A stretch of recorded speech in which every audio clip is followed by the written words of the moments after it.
un poco fuerte, que hemos decidido de abandonar el políticamente correcto y realmente darle duro al examen de esa obra polifacética, pero malamente polifacética.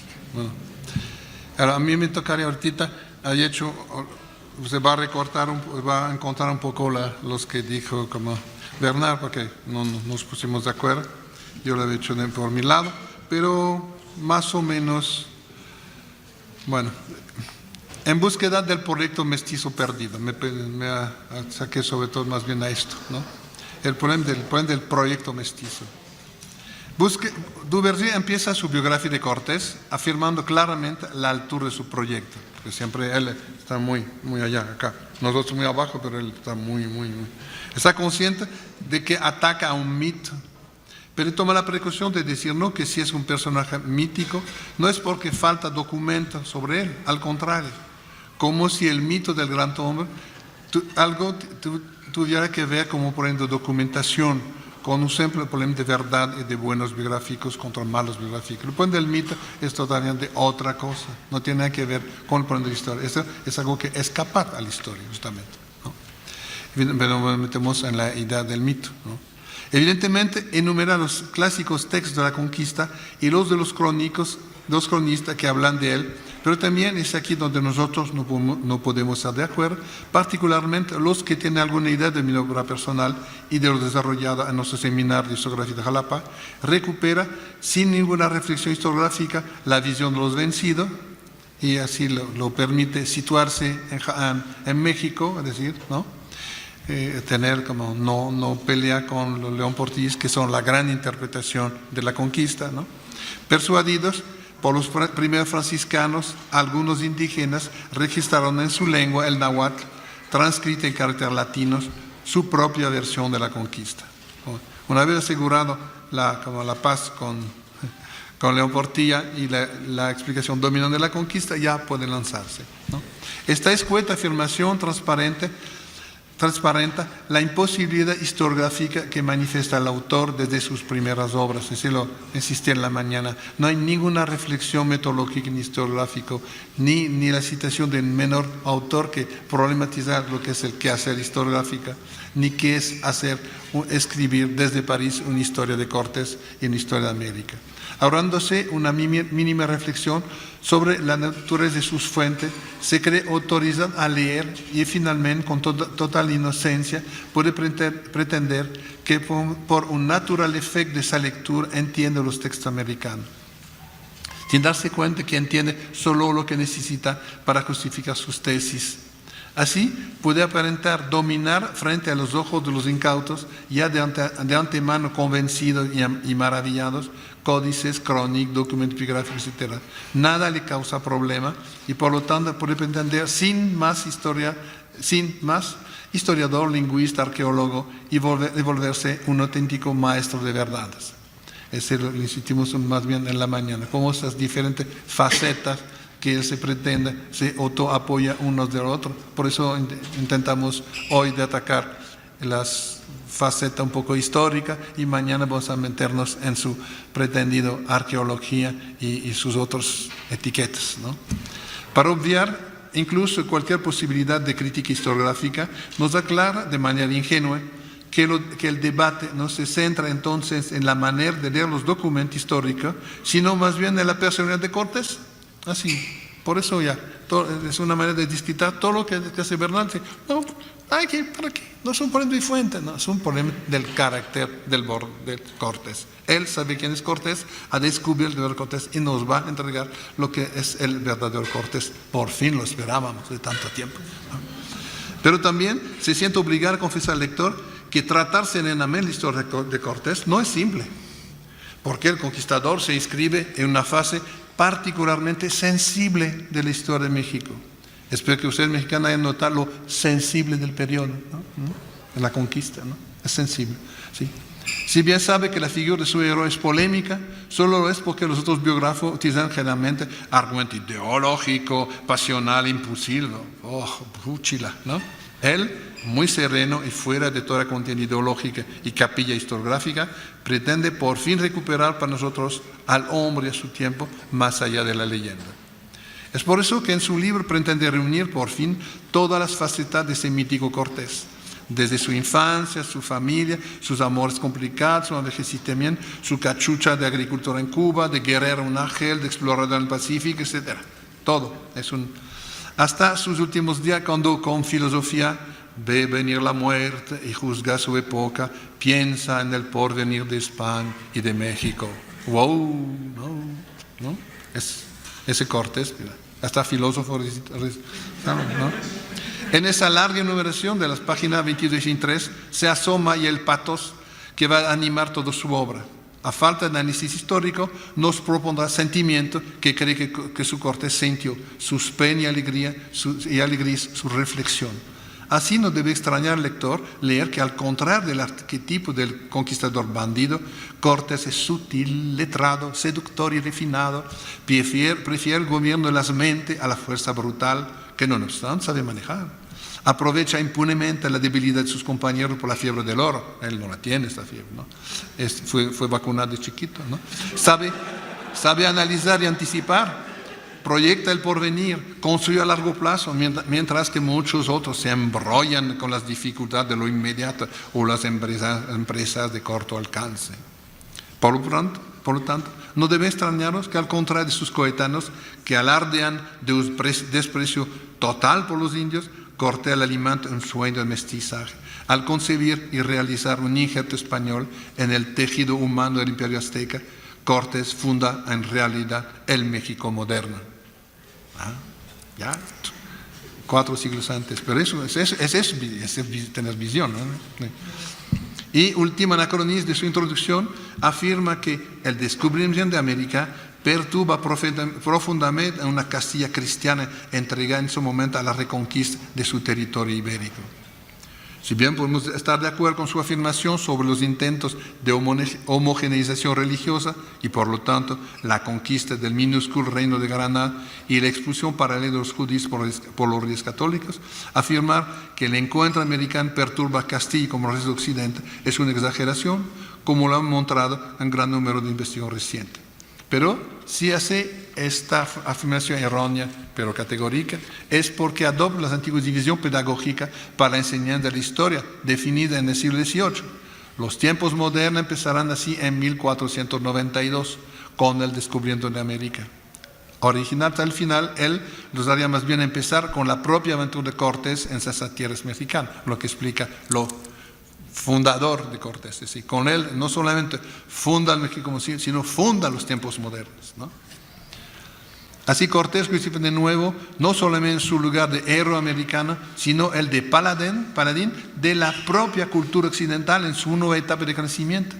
Si Cortés es el gran héroe de esa historia, Duverger tiene que construir una capilla incapaz de pensar, incapaz de pensar en modo inteligente y eficaz de gobernar las Indias y sobre todo impedida para entender la maravillosa solución política que según él proponía Cortés, una América mestiza, y más aún los cambios fundamentales que se están produciendo pasando de la época medieval al Renacimiento y que la acción de Cortés contribuyó definitivamente a provocar. Cortés es el que provoca el paso al Renacimiento. Los orígenes del error. Es interesante que ya sus orígenes, ya dijo un poquito Bernard, que un poquito ya inventado. Pero cuando el capítulo 1 se interesa en la infancia de Cortés, empieza por conocer que los orígenes de Cortés están envueltos en cierto misterio. Pero eso no va a impedirle que se lance, ¿no? Nace probablemente en 1485, como lo afirma su biógrafo oficial, el padre Francisco López de Gomara, a quien Cortés tomó con capellán y confesor al final de su vida, y toda la mañana platicamos que no fue ni capellán ni confesor, ¿no? Pero también con cierto humor no puede impedirse reconocer la tradición franciscana de final del siglo XVI que lo hacían nacer en 1483. Y eso es importante que lo recupere porque nos da la idea de la atmósfera cultural de ese momento, ¿no?, global, ¿no? Si es tan importante esta fecha para los religiosos, es porque, signo divino, el nacimiento de Cortés futuro conquistador de almas americana, viene a contrarrestar para el reino de Dios los efectos diabólicos de la predicación de Lutero, nacida en ese mismo año, 83, y que hundió en la perdición a gran parte de Europa. Y se acuerda que incluso en la misma tradición franciscana no solamente viene Cortés a contrarrestar, es el héroe de la luz contra el príncipe de las tinieblas. Tinieblas al punto que los mismos franciscanos aseguran como que la mamá de Lutero fue pregnado por un demonio, ¿no? No, es una cosa que no se vuelve a reír hoy, pero en la época no, la gente podía creer esas cosas, ¿no?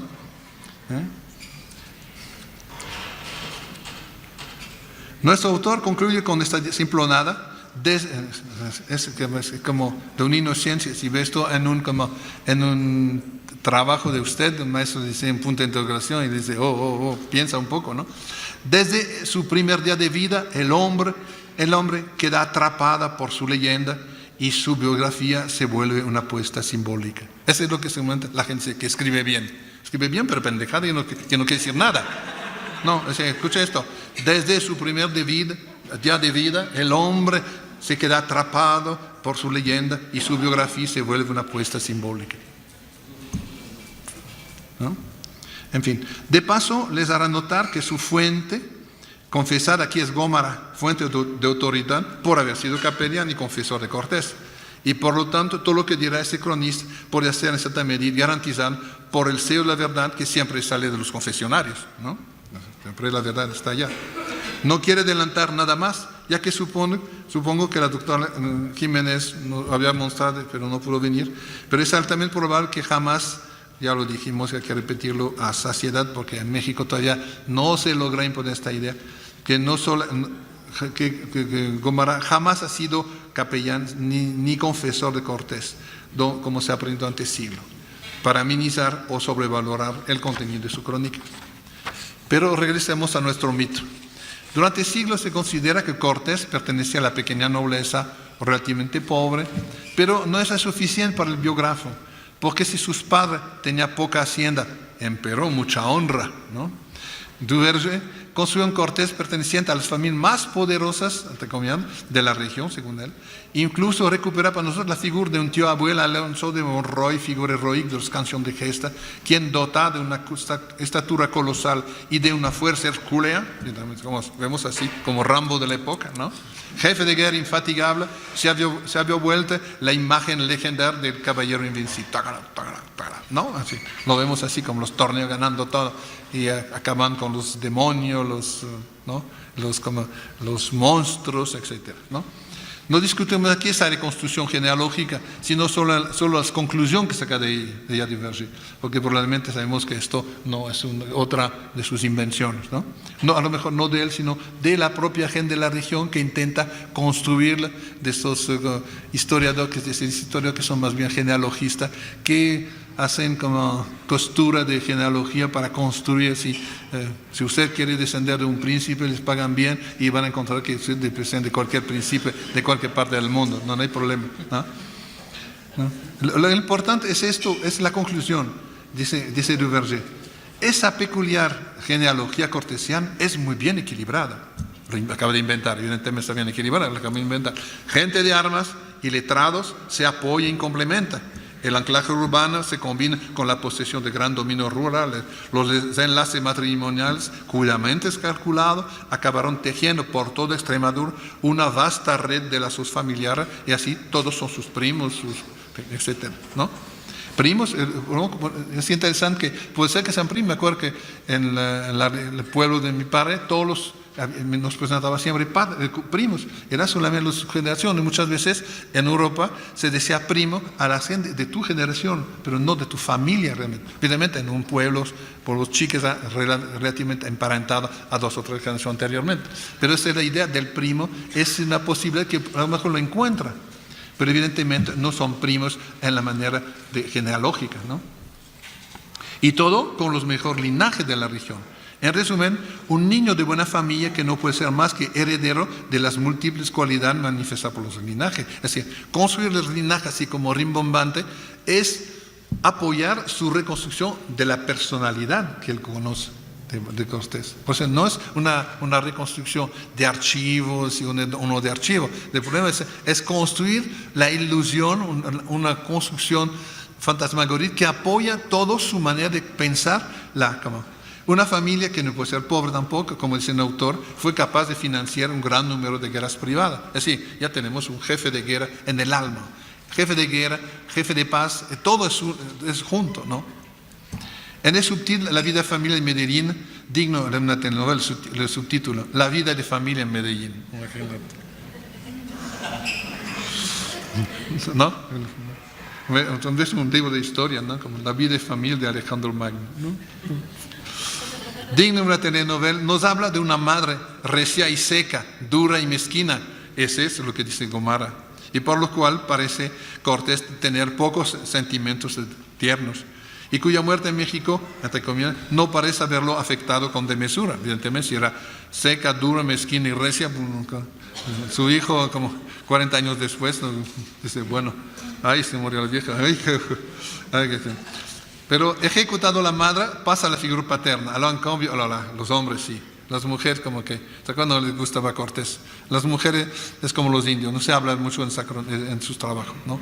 Las mujeres son fuchila. Bueno, okay. Ejecuta la madre, pasa a la figura paterna. En cambio, ya Cortés posee una verdadera admiración por su padre Martín, y a la falta de la ternura o afecto que no se acostumbraba a prodigar en esa época, ¿no? que nuestro hombre, nuestro Cortés, ¿no? Que, ¿no? Es un macho verdadero, mantiene con él una sana relación de confianza y complicidad. Tiene siempre el sentimiento que su padre comprende su proceder y nunca duda en pedirle apoyo. Es una confianza unida entre generaciones, ¿no? Es el famoso padre, el que habla fuerte, alto y fuerte a Carlos V y con eficacia, ¿no? Un pequeño, ¿no? De provincia que va a ver al emperador, hola tú, emperador, ¿no? Encuentra incluso, aunque se sabe muy poco de su padre, mucho de Cortés, no, una semejanza de carácter, evidentemente, así se entendía también, ya que Hernán heredó de Martín una forma de piedad que no está hecho de ritualismo ciego, sino de modestia frente al destino, el cual está en las manos de Dios. Eso es lo que la gente dice, escribir bien, ¿no? Si son lugares comunes, si quieren, ¿no? Como fórmulas que no quieren decir nada, ¿no? Si los dos son buenos cristianos, no son para nada espíritus cortesanos y siempre marcan su reserva frente a los poderes temporales, ¿no? Martín tiene la costumbre de hablar claro y asumir sus propias convicciones, no lo dudo, pero tiene que ver con nuestro propósito, nada, ¿no? En cuanto al cliché que quiere que de niño Cortés haya sido un niño enclenco y enfermizo, Duverger toma el control de esa figura, ya que adulto será una fuerza de la naturaleza, ¿no? Pues sí. Y por eso incluso irá atribuyendo a su héroe una estatura muy superior a la que todos los biógrafos precedentes le habían atribuido, ya que probablemente le parece difícil encerrar tantas virtudes civiles y militares en el cuerpo tan chiquito, ¿no? Así, como un chiquito, no, un enclenque va a tener tantas virtudes, tantas virtudes viriles, ¿no? Después sigue describiéndonos el espacio en el cual ese niño superdotado se desenvuelve, la España medieval de Isabel la Católica. Y este capítulo empieza con una pregunta retórica a la cual Duverger, fin, no puede responder.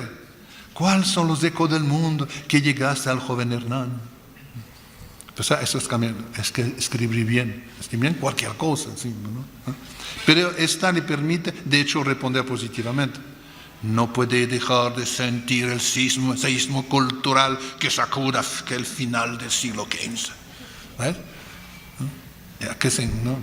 ¿Cómo vas a enclenque? Vas a sentir los sacudidos de la historia, ¿no?